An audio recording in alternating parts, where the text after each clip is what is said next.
falar sobre os reforços do Internacional. Eles estão cada vez mais próximos para que a gente possa debater os impactos disso no Colorado, Helena.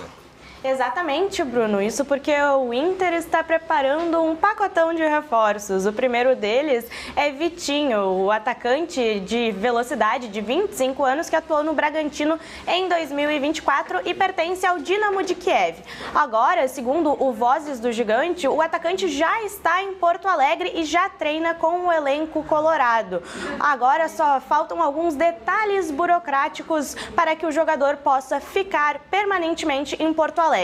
O segundo reforço é Johan Carboneiro, também atacante, ponta esquerda de 25 anos também, que tem negociação já avançada entre o Internacional e o Racing da Argentina. O atacante já está praticamente fechado com o Inter e agora aguarda somente os resultados dos exames médicos. Maravilha. Obrigado, Helena Brum, trazendo detalhes aí de dois atacantes. O Inter está contratando dois extremas. Aí eu penso em duas situações. Uma a gente comentou aqui ontem, que é a possível saída do Wanderson.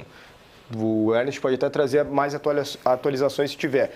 E uma outra que, hora ou outra, esse debate, e até foi dito que o Roger poderia tentar repetindo o Kudê, o que para mim não parece legal, é que vai fazendo com que a dupla ideal de ataque, formada por Valência e Borré, que é lindo no imaginário de muita gente, na prática não acontece, seja sepultada essa ideia, né? Ou estou errado, Ernest?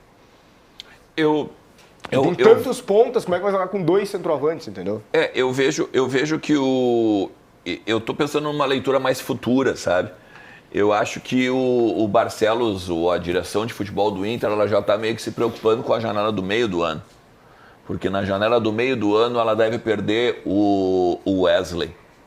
Então eles já estão tentando meio que fazer deste meio ano não sei se um pré, vamos dizer, trabalhar, fazer uma experiência com esses jogadores que vêm vindo, para aí sim, de repente, poder vender o Wesley.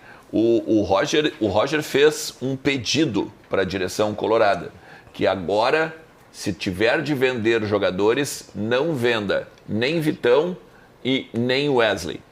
Esses dois jogadores para o Roger, no sistema que o Roger montou hoje, são imprescindíveis. Sim. Então, a partir do momento que vem o Carboneiro, a partir do momento que vem o Vitinho, tem ainda uma possibilidade de vir o Nicolas Rodrigues, mas bem remoto, porque o Inter está com pouco dinheiro para investir na janela. Então, me parece que é muito mais algo futuro do que mais imediato. Mas aí é o seguinte, né? Perder o Wesley no meio da temporada seria péssimo, né? Porque tô falando de um ano que o Inter vai disputar a Copa Libertadores, né? Não, perfeito. A leitura do Ernest é boa, só que às vezes tem coisas que são inevitáveis, né? Isso. Tem coisas que são assim, necessárias, né? Money, né? Entra dinheiro, tu não tem o que fazer. Se Vitinho é bom jogador, de fato, a ponto de poder ser o substituto do Wesley. Eu acho o Vitinho... Ele não é o Wesley. Acho que o Carboneiro é mais Wesley. Acho que o Carboneiro é mais Wesley. Não é o Vitinho é um jogador bom para contra-ataque. Ele é rápido? Ele é rápido, ele não é tão de encarar, assim. Ele não tem a finalização que o Wesley tem. Ele no Bragantino, ele é um jogador... não se afirmou, tá? Ele é um jogador de contra-ataque. No próprio Atlético Paranaense ele era... Tem um outro que tem um nome também. Vinicinho, que pegou a posição dele. Vinicinho. O Vitinho é um jogador bom para contra-ataque. Bem razoável. Assim. Bom para segundo tempo, bom para contra-ataque. Não é um cara nem para ser essa reposição, tá? O que eu vejo só... O Carboneiro eu conheço menos, tá? Eu quero só responder a tua pergunta, a pergunta que fizeste pro Ernest do sepultamento dos dois atacantes. O fim daqueles que não chegaram, né? Dos dois atacantes. Dos dois atacantes, a volta dos que não foram, enfim. Que são o Borré e o Valência. O Roger vai utilizar o sistema com pontas, mas eu não decreto aqui um sepultamento. Como regra, sim. Dos dois centroavantes? Como regra, sim, mas em cenários específicos de jogo eu tenho quase certeza mas é que a gente pode usar a leitura do próprio Roger. A gente pode usar a leitura do próprio Roger, tá? O Roger, ele deixou muito claro numa coletiva. Vem cá, Roger, tu pode colocar os dois atacantes para jogar, o Valência e o Borré? Ele testou, e daí ele disse... testou ainda aqui, né? Quando o Inter já estava de férias. Mas quando ele explica, ele diz exatamente o seguinte: eu posso botar o Valência e o Borré, só que daí eu tenho que mudar o meu sistema. eu preciso botar mais 2 volantes de contenção e eu tenho que tirar os meus 2 pontas. Por quê? Porque ele precisa ter 7 jogadores atrás da linha da bola na recomposição. O que são esses jogadores? O tripé de volante e mais os 4 defensores, né? Os 2 zagueiros, os 2 laterais. Tirar os 2 pontas para jogar com 2 centroavantes. E tu deixa livre nesse sentido Alan, e aí Patrick tu deixa, exatamente, para fazer a primeira saída, a primeira pegada. Né? Exatamente. Você me lembrou, na última rodada do Campeonato Brasileiro, o Ernest falou, para jogar com 2 centroavantes eu preciso tirar meus 2 pontas, né? Na última rodada o Grêmio jogou com 2 centroavantes e 2 pontas. Sim. Tomou 3-0. Mas é que tá, por quê? Porque não, tu vai dar um exemplo do que acontece. Esse exemplo é muito bom. Exato, porque aí o Roger, ele é tão didático. Ainda mais você não treina, né? Teve um dirigente do Grêmio que chegou no vestiário e disse assim, o Renato, essa escalação é um pedido de demissão? Não, e outra, o time que não foi treinado, né? Duvido. Falou. O time que não foi treinado, em tom de brincadeira, mas falou. Voltando ao ponto que o Ernst coloca, tá? Eu acho que, em termos de escalação, Ernst, essa ideia dos 2 não deve nem ser trabalhada. O Inter vai jogar com o mesmo sistema que jogou no ano passado. Deixa eu só continuar, só completar a única questão ali, né? O que me parece? Como o Roger explicou isso, de que ele precisaria tirar os pontas para botar 2 volantes, e o Inter não está contratando volantes, o Inter está contratando pontas, me parece muito claro que, na ideia do Roger, se ele vai mudar para botar 2 atacantes, ele teria que contratar volantes. Sim. E não jogadores para as extremas. Embora tenha contratado o Ronaldo, esteja próximo. Não, mas tudo bem, mas o Ronaldo é um cara para grupo. O Ronaldo é um cara para daqui a pouco tu vai perder o Thiago Maia. De nível de titularidade. Não, nesse sentido não, né? Entendi. Mas entende? Então, a gente está fazendo leituras em cima das movimentações do mercado do Inter. É importante tu ter vários jogadores com características diferentes para te dar variações táticas também. Claro. Agora, o que eu tenho receio é que o Roger daqui a pouco se deixe levar por uma questão de gestão de vestiário e insista em Valência e Borré juntos. Não só gestão de vestiário, né? Mas também gestão financeira. Como é que tu vai botar um cara de 1,5 pau no banco? Gente, mas tem uma coisa, só um pouquinho. Tu escolhendo o teu time. Daí. Só um pouquinho, Bruno, só um pouquinho. Vamos pensar além. Permita? Claro. Sandra de Sá, hein? Vem pro meu lado forever, vem pra bem dentro de mim, vem que eu vou longe, eu vou fundo, você vai rir e chorar. Eu vou além. Pense além, vai. Entendeu? A gente foi tem muito que... profundo agora. Cara, Nossa, impressionante, a gente precisa ver o luar. A gente precisa ver o luar. Se toda fala que eu fizer vocês forem completar com uma música, não vai dar certo. Não, e mais do que isso, para te dar um gancho, tá? Se Borré e Valência não vão jogar juntos, talvez volte aquele debate do Ribeiro. A questão é a gente pensar... Não é melhor negociar um deles, então? Vai ficar um absurdo pro cara no banco. É que o Ribeiro não pensa em renegociar, pensa em negociar os 2, tá? Sim. Eu acho importante um deles. É que ele odeia o Inter.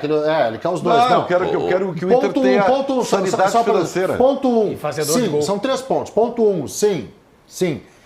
Dentro desse sentido, seria interessante negociar. Acho que o Inter deveria negociar entre os 2 ou Valência. Segundo ponto, é difícil dar o luxo de ter um reserva ganhando pra caramba, como os 2 ganham, tá? E o terceiro, mas eu acho que tem que ficar com um dos 2, negociar os 2 é insanidade.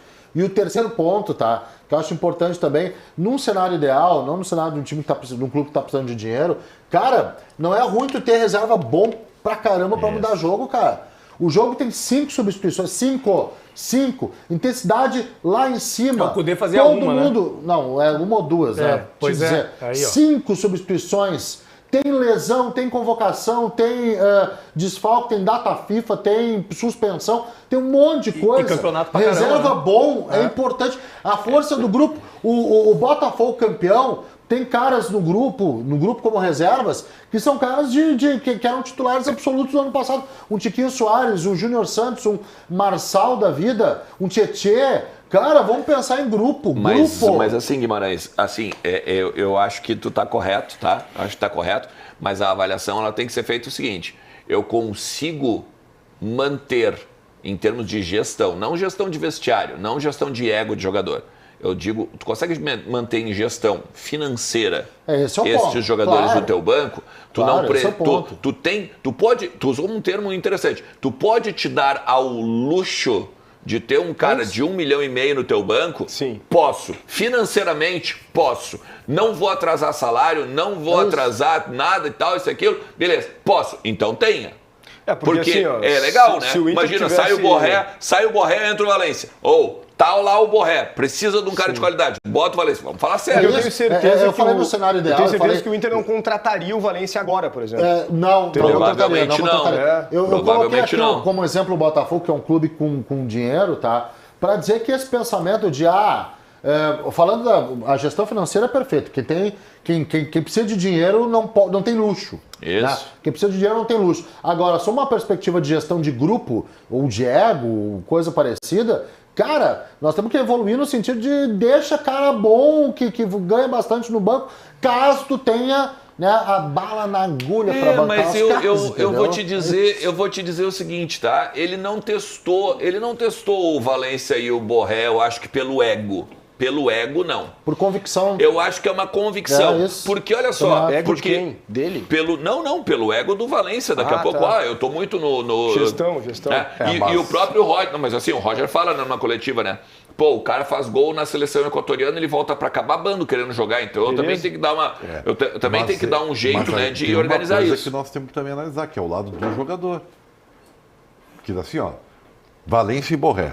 Um dos dois vai jogar só. Sim. Tá. O que ficar aqui no caso... Vai querer jogar? Valência? Não, vai dizer assim, tá ruim pra mim aqui. Não, vai querer jogar, daí daqui a pouco ele vai querer sair. Exatamente. O Valência tem que levantar a cabeça e jogar bola. Tem uma Ficar chorando nos bastidores. Mas o Valência entra em campo cabisbaixo. Ele tá um ano cabisbaixo. Então não tá feliz, ele ganha muito dinheiro pra ficar sem confiança o ano todo. Tem um agravante, tu não tá lidando com jogadores comuns. São 2 jogadores das suas respectivas seleções. Pois é, mas o Valência não se comporta. São 2 jogadores onde eles chegam nas suas seleções e têm o status de referência. O Valência não tem se comportado como tal, aí que tá. Eu acho o Valência muito bom jogador. Eu acho ele melhor do que o Borré. Claro que pro esquema do Roger... Eu também acho mais jogador que o Borré. Mas pro esquema do Roger, o Borré encaixa melhor. Jogador de combinação, etc. Vamos ver esse ano. Só que assim, o Borré parece muito mais confiante, sabe? O Borré não sente o jogo. Porque o Borré tem característica diferente. Porque o Borré é mais sanguíneo. O Borré combina melhor. É que sabe o que é? Valência, na hora H, e eu acho que o presidente do Inter pensa a mesma coisa, Bruno. E por isso que contratou ele. Na hora H, se tu me perguntar assim, quem tu confia mais? Na hora da verdade, da decisão. Eu confio no Borré. O Borré não treme, velho. O Valência treme. É característica. O Borré tem uma característica de combinar, de dialogar, de girar, de permitir espaço. O Valência ele é frio. O Valência é mais referencial. O Valência é arrancado, o Valência pega, é para romper. Precisa de espaço. Né? O Valência precisa, exatamente. Vocês estão certos, mas as últimas vezes que ele... O Borré combina no espaço curto. O Valência precisa do espaço. Mas e as últimas vezes... Equador. E as últimas vezes é uma seleção, só para concluir, é uma seleção que se propõe criativo. A sempre, né, historicamente, jogar no contra-ataque, jogar com espaço. Isso que tu tá falando é a tese e eu acho que tu tá correto. É uma avaliação olhando característica dos dois. Só que se tu pegar o histórico mais recente, na prática, nem isso o Valência tem sido. Porque o que o Roger tem feito de uma forma muito inteligente? Começa com o Borré, faz a vantagem, recua a linha, joga no contra-ataque, bota o Valência que tem a velocidade. Ele tá sem força. Mas nem só isso, cara. Tá sem força. O Borré... Mas até quando ele fez gol, ele poderia já ter recuperado essa confiança. O Borré, ele é mais participativo, ele aparece mais no campo, né? O Valência às vezes parece meio malemolente, né? Fica naquela malemolência de a bola tá ali, tu tem que sair para fazer a cobertura da marcação inicial, né? Daí ele vai trotando. O Borré já não, o Borré já vai correndo, a torcida gosta mais disso também, né? Então acho que tem esse lado também de esse cara só caminha em campo, esse cara... Porque não é um cara como o Borré que dá carrinho, que vai atrás, que faz pivô. Mas o Valência é mais decisivo. Mas eu também acho. Eu acho o Borré mais decisivo. Eu acho que o Valência é mais decisivo. Valência é mais decisivo, cara. Eu acho que o Valência é mais decisivo. Mas que decisivo que foi o Valência contra o Fluminense. O Borré foi mas ele tá pegando um jogo. E o Borré foi contra Ele pegando um jogo. O Borré, ele fez gol em Grenal, por exemplo, o gol que decidiu o Grenal. Mas eu vou além. A carreira do Borré não é de muitos gols, mas de gols decisivos. Não, só pegar a carreira dele, tem um gol. Eu acho que o forte do Borré... da Liga Europa. É mais conhecido. Acho que o forte do Borré não é o seu poder de decisão. O forte do Borré é uma boa capacidade de combinar jogada com os outros, de ser parte de engrenagem. Isso. Ele tem frieza, ele tem bom cálculo de jogo, tá? Boa leitura, ou seja, boa capacidade de participação. A frieza faz com que na hora H, se ele tiver a chance, ele vai guardar. Mas o jogador mais... Tu acha? Decisivo? Mas, como é que eu vou te dizer? Decisivo, não vou usar como decisivo a palavra. Tem mais fome. Terminal, eu acho que é. Terminal, o jogador... O Valência é um jogador mais... Eu não vi terminal ainda aqui no Inter. Não tem ninguém terminal, porque o terminal termina. O Inter não termina nada. Sabe o que é? Eu também acho o Valência melhor, então, repito. Só que o ponto primavera, né? Não é a questão da característica. O Valência para mim é melhor, ele tem uma capacidade de gol maior. O ponto para mim é mental. Na hora da verdade, o Borré é frio. E o Valência não consegue. Os dois são perdedores de gol. E não tô falando só pelo Fluminense. Lá na seleção equatoriana ele errou o pênalti. Ai, cara, os dois são perdedores de gol. Ele só tá falando dos dois artilheiros do Inter na temporada. Ele tá falando... Ai, caralho. Eu quero dizer o seguinte, tá? Se o Inter amanhã aparecer no site... o maior artilheiro da história da seleção do Equador. Mas é um perdedor de gol. Se amanhã no site estiver escrito assim, ó, Inter contrata Haaland. O Ribeiro vai falar, é um perdedor de gols. Jogando no Manchester City até eu, né? Não é mais o mesmo. Jogando no Manchester City até eu, né? É uma geração perdedora de gols. Quem não é perdedor de gols? Duvido que você conteste isso, meu. Todo mundo perde o gol. Contesta. Claro que não vai contestar, porque o cara vai lembrar do Fluminense. Aí no outro jogo, ele pega e abre o jogo do Grenal lá, que o Inter pega e passa por cima do Grêmio. Opa! Não, e outra coisa, o Valência até... o cara é perdedor de gols. Sabe que... Não, entra com uma patrola em cima da zaga do Grêmio. O Grêmio nem vê o Valência. E tem um detalhe, sabe quem perdia muito... não aconteceu. Sabe quem perdia muitos gols? Quem? Aquele que eu vi foi o melhor atacante que eu vi aqui no Rio Grande do Sul. Claro, Soares depois, mas antes do Soares. O Nilmar.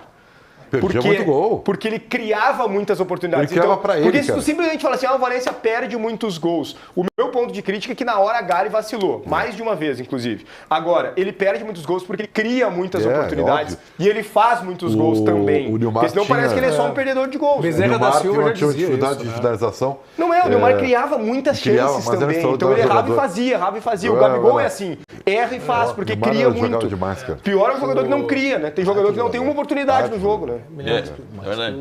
Não, a gente tá falando aqui que o Nilmar é um baita A gente tá vendo jogador. 2 programas pra variar. Não, mas sobre o Nilmar, a gente não tá no assunto paralelo. Olha, eu vou te dizer, ontem nós falamos sobre isso, inclusive no Voz do Gigante. O Nilmar é a maior joia produzida dentro do Internacional. Mais que do o Pato? ataque. Mais que o Pato? É que o Pato conheceu a filha do Berlusconi, O Pato foi só uma... Esse é o problema. Esse aí sabia fazer gol. Foi um sonho, né? O Pato se aposentou 2 anos depois. Mas foi um baita de um sonho. O problema foi esse. O problema é que ele descobriu. O problema é que ele descobriu que a noite era mais interessante.